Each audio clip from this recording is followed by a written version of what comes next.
பாலசுப்பிரமணியர் அருளால் ஆன்மீக அன்பர்கள், நேயர்கள், ஜோதிட அன்பர்கள் அனைவருக்கும் அன்பான வணக்கங்கள்.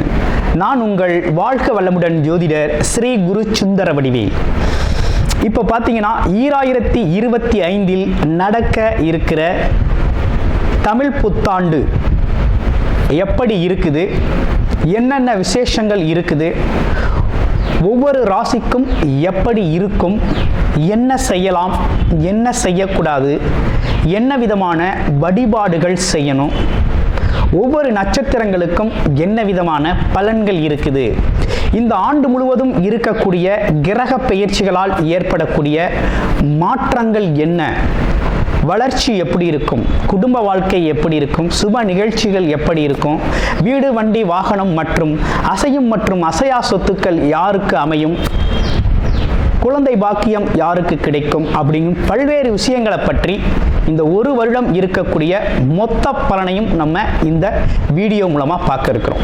இப்போ இந்த விசுவாவசு வருடம் தமிழ் புத்தாண்டுகளில் 60 வருடங்களில் 39வது வருடம் தான் இந்த வருடம். இந்த வருடம் இந்த ஆண்டு பிறக்குது. இந்த வருடத்தில் பிறக்கும் குழந்தைகள் தைரியமாக குழந்தைகளாகவும், எல்லோரையும் அனுசரித்து தெரியக்கூடிய குழந்தைகளாகவும், பண்புள்ள குழந்தைகளாகவும், அது மட்டும் இல்லாமல் தர்ம காரியங்கள், புண்ணிய காரியங்கள் ஈடுபடக்கூடிய குழந்தைகளாகவும் பிறப்பார்கள் அப்படிங்கிறது சித்தர் பாடல்களில் உள்ள ஒரு அமைப்பு. அது மட்டும் இல்லாமல் தன் மகனை சான்றோன் என கேட்ட தாய் அப்படிங்கிறது மாதிரி அந்த குழந்தைகள் பெற்றோருக்கு பெருமை சேர்ப்பார்கள் அப்படிங்கிற ஒரு விஷயமும் இருக்குது. இப்போ இந்த வருடத்தில் இந்த வருட பிறப்பின் அடிப்படையில் சூரியன் அப்படிங்கிற ஒரு ராஜாவாகவும் மந்திரியாகவும் இருக்கிறதுனால அரசியல் மாற்றங்கள், அதிகாரம் சார்ந்த மாற்றங்கள் அப்படிங்கிற ஒரு விஷயம் நடக்க இருக்குது. அதையும் தாண்டி மழை பொழிவு அப்படிங்கிறது ரொம்ப அதீதமாக இருக்குது. விவசாயம் செழிக்கும், தானிய உற்பத்திகள் அதிகரிக்கும். அடுத்து பார்த்தீங்கன்னா மக்கள் செழிப்பமடைவார்கள். வருமானத்தை விட செலவு கம்மியாக இருக்கும், சேமிப்பு அதிகரிக்கும், தங்கம், வெள்ளி, ஆபரணங்கள் வாங்கக்கூடிய தன்மை ஏற்படுது. அது இல்லாமல் பார்த்தீங்கன்னா இந்த காலகட்டத்தில் பசுக்கள் உற்பத்தி அப்படிங்கிற ஒரு விஷயம் ரொம்ப நல்லா இருக்குது. அடுத்து பார்த்தீங்கன்னா மக்கள் மீது வரி அப்படிங்கிற ஒரு விஷயம் அதிகரிக்கக்கூடிய சூழ்நிலை அப்படிங்கிறதும் இருக்குது. ஆக மொத்தத்தில் இந்த விசுவாவசு வருடம் அப்படிங்கிறது மற்ற வருடங்களை விட இந்த வருடத்தில் மக்களின் வளர்ச்சி அப்படிங்கிறது நல்லா இருக்கு. திரைப்படத்துறை ரொம்ப நல்லா இருக்கு. பெண்களுக்கான வளர்ச்சி, பெண்களுக்கான திட்டங்கள் அப்படிங்கிற ஒரு விஷயத்தை அரசாங்கங்கள் அதற்கான முக்கியத்துவம் கொடுக்க இருக்கிறாங்க. அந்த வகையில் அவங்களோட தனி முன்னேற்றம் அப்படிங்கிறது இந்த காலகட்டத்தில், இந்த வருடத்தில் ரொம்ப அதிகமாக இருக்கக்கூடிய அமைப்பு இருக்கு. குறிப்பாக எல்லார் குடும்பங்களிலும் சுப நிகழ்ச்சிகள் நடக்கக்கூடிய ஒரு தன்மை, திருமண பாக்கியங்கள் கைகூடக்கூடிய ஒரு அமைப்பு, குழந்தை பாக்கியங்கள் கிடைக்கக்கூடிய அமைப்பு, கோவில் வழிபாடுகள், தர்ம காரியங்கள், புண்ணிய காரியங்களில் மக்கள் ஈடுபடக்கூடிய ஒரு தன்மை அப்படிங்கிறதெல்லாம் ரொம்ப மிக சிறப்பாக இருக்கக்கூடிய இந்த விசுவாவசு வருடத்தில் உங்கள் ராசிக்கு எப்படி இருக்கும் அப்படிங்கிறத இப்போ பார்ப்போம். பரணி நட்சத்திரம் கலகலப்பாக இருக்கக்கூடிய மட்டுமில்லாது ஆடம்பர வாழ்க்கை அப்படிங்கிற ஒரு விஷயத்தை விரும்பக்கூடிய ஒரு தன்மையும், அதே போல கலை இலக்கியம் சார்ந்த ஆர்வம் உடைய அமைப்பும் கொண்ட உங்களுக்கு இனிப்பு, சுவை, உணர்வு அப்படிங்கிறது அதிகமாக இருக்கக்கூடிய ஒரு அமைப்பு இருக்குது. உங்களுக்கு இந்த விசுவாவசு வருடம் எப்படி இருக்க போகுது அப்படின்னு பார்க்கையில், இந்த வருடத்தை பொறுத்த வகையில் உங்களுக்கு பல்வேறு விதமான ஆசைகள், எண்ணங்கள் அப்படிங்கிற விஷயம்லாம், நீண்ட நாள் ஆசைகள்லாம் நிறைவேறக்கூடிய வகையில் அமைஞ்சிருக்கு. அது மட்டும் இல்லைங்க, நல்ல பொருளாதார முன்னேற்றம், அதே போல் வெளிநாடு, வெளியூர் யோகம், நீண்ட தூர பயணங்களால் கிடைக்கக்கூடிய லாபங்கள் அப்படின்னு பல்வேறு வகையில் உங்களுக்கு இந்த காலத்தில் சிறப்புக்குரிய வகையில் அமைஞ்சிருக்கு. அதுலேயும் குறிப்பாக பார்க்க போனோம்னா பயணத்தால் மிகப்பெரிய லாபம் அப்படிங்கிற ஒரு விஷயம் ரொம்ப நல்லா இருக்குது. ஆமாம், குறிப்பாக பார்த்தோம்னா நிறைய பேருக்கு இடமாற்றம், வேலையில், தொழிலில் தொழில் சார்ந்த மாற்றங்கள் செஞ்சுக்கிறதுக்கு ஒரு நல்ல காலமாக இந்த காலம் அமைஞ்சிருக்கு. பொருளாதாரத்தில் மிகப்பெரிய உயர்வை பெறக்கூடிய மாதமாகவும் எடுத்த முயற்சிகளில் வெற்றி பெறக்கூடிய வருடமாகவும் இந்த வருடம் உங்களுக்கு சிறப்புக்குரிய வகையில் அமைஞ்சிருக்கு.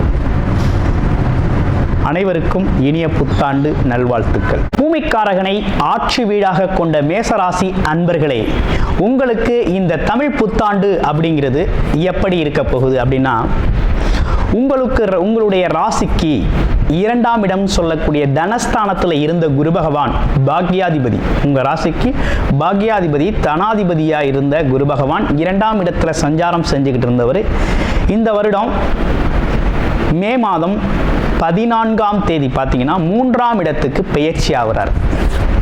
இது ஒரு கிரக மாற்றம் இந்த வருடத்தில்.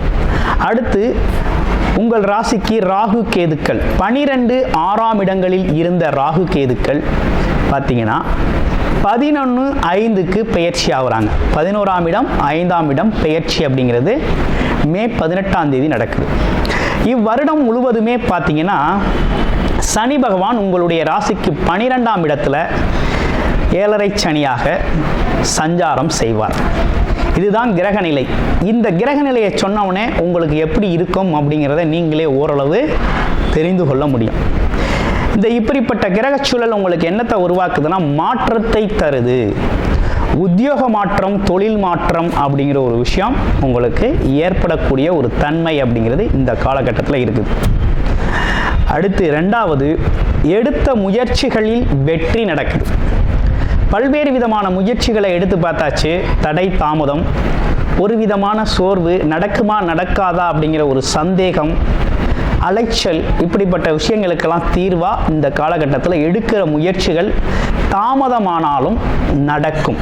உறுதியாக நீங்கள் நடக்கும், நம்பி முயற்சி எடுக்கலாம் அப்படிங்கிற ஒரு நல்ல சூழ்நிலை அப்படிங்கிறது இருக்குது. அடுத்து பார்த்தோம்னா திருமண சம்பந்தப்பட்ட விஷயங்கள்லாம் எப்படி இருக்குது அப்படின்னு கேட்குறாங்க. நமக்கு குருபலம் இல்லாவிட்டாலும் வரன் அவங்களுக்கு குருபலம் இருக்குது அப்படின்னா தாராளமாக உங்களுடைய சுய ஜாதகத்தில் என்ன தசாபுத்தி அமைப்பு நடக்குதுன்னு பார்த்து உங்களுக்கான திருமண சுப விசேஷங்களை தாராளமாக அந்த வருஷத்தில் செய்து கொள்ள முடியும். அதாவது வரவுக்கேற்ற செலவு அப்படிங்கிறது கிட்டத்தட்ட இந்த வருஷம் உங்களுக்கு ஈக்குவலாக தான் போகுது. அதில் கொஞ்சம் கவனமாக தான் நீங்கள் இருக்கணும் அப்படிங்கிற மாதிரி இருக்குது. இப்போ என்னென்னு கேட்டிங்கன்னா 12ஆம் இடத்துல இவ்வருடம் ஃபுல்லாக 7.5 சனியாக சஞ்சரிக்கக்கூடிய சனி பகவானால் இரவு நேர பயணங்கள், தனித்து பயணம் பண்ணுறதை கொஞ்சம் தவிர்த்துக்கணும். அடுத்து இரவு நேரத்தில் உத்தியோகம் பார்க்குறது, வேலையை கண்டினியூ பண்ணுறது அப்படிங்கிற நீண்ட நேரம் வேலை பார்க்குறது அப்படிங்கிறதெல்லாம் கொஞ்சம் தவிர்த்துக்கணும். அடுத்து பார்த்தோம்னா கர்ப்பிணி பெண்கள் இரவு நேர நீண்ட தூர பயணம் போகிறதையும் தவிர்த்துக்கணும். இப்படிப்பட்ட விஷயங்கள்லாம் தவிர்த்துக்க வேண்டிய விஷயமாக இருக்குது. ஆமாம். அது மட்டும் இல்லாமல் நீர் சம்பந்தப்பட்ட சிறு சிறு சின்ன சின்ன உபாதைகள் வந்து போகக்கூடிய ஒரு தன்மை அப்படிங்கிறது நமக்குள்ள இருக்குது. அப்போ கண் அப்படிங்கிற ஒரு விஷயமும், கண் கால் சம்பந்தப்பட்ட விஷயங்களை கொஞ்சம் கூடுதல் கவனம் எடுத்துக்கணும். அடுத்து இந்த காலகட்டத்தில் என்னன்னா பூர்வீக சொத்து சம்பந்தமான விஷயங்களை இப்போ கையில் எடுக்கப்படாது. ஏன்னா இப்போ நமக்கு குருபலம் இல்லை. இன்னொரு பக்கம் சனி பகவான் 12ஆம் இடத்துல இருக்கார். ராகு கேதுக்கள் நமக்கு சாதகமாக இருந்தாலும் ராகு பகவான் மட்டும் ரொம்ப சாதகமாக இருக்கார். அது எப்படி இருக்கார் அப்படின்னா குருவோட பார்வை 9ஆம் பார்வைன்னு சொல்லக்கூடிய சிறப்பு பார்வையில் சாதகமாக இருக்கிறாரு. அப்போ இந்த காலகட்டத்தில் என்னென்னா வெளியூர் வெளிநாடு பயணங்கள் அப்படிங்கிறது ரொம்ப அதிகமாக இருக்கும். அதுவும் உத்தியோகம் சார்ந்த பயணங்கள் ரொம்ப நல்லா இருக்கக்கூடிய அமைப்பு இருக்குது. கல்வி, உயர்கல்விக்காக போகக்கூடிய ஒரு அமைப்பு அப்படிங்கிறதும் ரொம்ப நல்லா இருக்குது. அப்போ இந்த காலகட்டம் அப்படிங்கிறது இவ்வளவு தான் இந்த காலகட்டத்து உங்களுக்கான சிறப்பான பலன்கள் அப்படிங்கிறது மாதிரி தான் இருக்குது. அடுத்து குரு பார்வையால் ஏற்படக்கூடிய நன்மைகள் என்ன அப்படின்னு பார்க்கையில் திருமண சுப விசேஷங்கள் நடக்கும். அடுத்து பார்த்தோம்னா உங்களுக்கு நடக்க வேண்டிய விஷயங்கள் வேற என்ன விசேஷங்கள் நடக்குது அப்படின்னா அப்பாவோட உடல் ஆரோக்கியம் சம்பந்தப்பட்ட விஷயங்கள் நல்லா இருக்கும். ஆமாம், கொடுத்த பணம் மற்றும் உங்களை கையை விட்டு போன விஷயங்கள்லாம் திரும்ப கிடைக்கும், லாபகரமாக கிடைக்கும். அடுத்து பார்த்தீங்கன்னா உங்களுக்கு மூத்த சகோதரர்கள், வயது மூத்தவர்கள் உங்களுக்கு நிறைய உதவிகளை செய்ய முற்படுவாங்க. அடுத்து மறுமணம் அப்படிங்கிற ஒரு விஷயம் இந்த காலகட்டத்தில் மேசராசி அன்பர்களுக்கு மறுமணத்திற்காக வெயிட் பண்ணிக்கிட்டு இருக்கவங்களுக்கு கண்டிப்பாக நடக்கும். எதிர்பாராத மாற்றங்கள், எதிர்பாராத பணவரவு அப்படிங்கிற ஒரு விஷயத்தை இந்த காலகட்டத்தில் நீங்கள் எதிர்பார்க்கலாம். எப்படின்னா சில விஷயங்கள் உங்களுக்கு அவ்வளவு திருப்திகரமாக நம்பிக்கையாக இருக்காது, ஆனால் அதெல்லாம் நடக்கக்கூடிய அமைப்புகள் அப்படிங்கிறது இந்த காலகட்டத்தில் சாத்தியமாக இருக்குது. அடுத்து முகம் தெரியாத நண்பர்கள், வேற்று மதத்தினர், இவங்கெல்லாம் உங்களுக்கு உதவி செய்யக்கூடிய ஒரு நல்ல காலகட்டமாக உங்களுக்கு இருக்குது. குருமார்களோட சந்திப்பு, அதே போல் தெய்வ திருப்பணிகளில் ஈடுபடுறது, ஆன்மீக ஈடுபாடுகளை கொஞ்சம் அதிகரிச்சுக்கிறது, இப்படிப்பட்ட விஷயங்கள்லாம் ரொம்ப நல்லது. தர்ம காரியங்கள், புண்ணிய காரியங்களில் நீங்கள் கலந்துக்கணும் அப்படிங்கிற ஒரு அமைப்பு இருக்குது. இதெல்லாம் செஞ்சுக்கோங்க. அப்போ இந்த காலகட்டத்தில் நீங்கள் செய்ய வேண்டிய பரிகாரம் என்ன அப்படின்னு பார்த்தோம்னா 2 விஷயந்தான். நம்ம 7.5 சனி அப்படிங்கிற ஒரு காலகட்டத்துக்குள்ள நம்ம வந்துட்டோம். அப்போ சனிக்கிழமைகளில் என்ன பண்ணணும்னா சனி பகவானுக்கு நல்ல எண்ணெயில் விளக்கேற்றி வழிபாடு செய்யணும். அதே சனிக்கிழமைகளில் ஆஞ்சநேயருக்கு நெய் விளக்கேற்றி வழிபாடு செய்யணும் அப்படிங்கிற ஒரு அமைப்பு அப்படிங்கிறது இருக்குது. அடுத்து நட்சத்திரங்களுக்கு என்ன பலன் அப்படின்னு பார்க்க போகிறோம். அஸ்வினி நட்சத்திரம் அப்படின்னு எடுத்துக்கிட்டோம்னா இந்த காலகட்டத்தில் மனம் சார்ந்த விஷயங்கள், மனம் என்ன நினைக்குது அப்படின்னா கிட்டத்தட்ட ஆன்மீக நாட்டங்கள் தான் ரொம்ப அதிகமாக இருக்கும். குழந்தைகள் மீது அதீத பற்று, அக்கறை அப்படிங்கிற ஒரு விஷயம்லாம் ஏற்படக்கூடிய ஒரு தன்மை இருக்குது. அடிக்கடி மனதில் பார்த்தீங்கன்னா ஒரு இனம் புரியாத கவலையும் வருத்தமும் வந்து போகக்கூடிய ஒரு தன்மை இருக்குது. அதனால் விநாயகர் வழிபாடு அப்படிங்கிறத நீங்கள் செஞ்சுக்கங்க, ரொம்ப நல்லது. அதுவும் பார்த்தீங்கன்னா சங்கடஹரா சதுர்த்தி நாட்களில் பண்ணிக்கிறது அப்படிங்கிறது ரொம்ப சிறப்பு, கலந்துக்கங்க. அடுத்து பரணி நட்சத்திரம், கலகலப்பாக இருக்கக்கூடிய ஒரு தன்மையும் நல்ல பேச்சாற்றல் திறமும் கலை இலக்கிய ஆர்வமும் கொண்டவர்களாக இருக்கக்கூடிய ஒரு அமைப்பு அப்படிங்கிறது இருக்குது. அப்போ நீங்கள் இருக்கிற இடம் உற்சாகமும் இருக்கக்கூடிய ஒரு தன்மை அப்படிங்கிறது இருக்குது.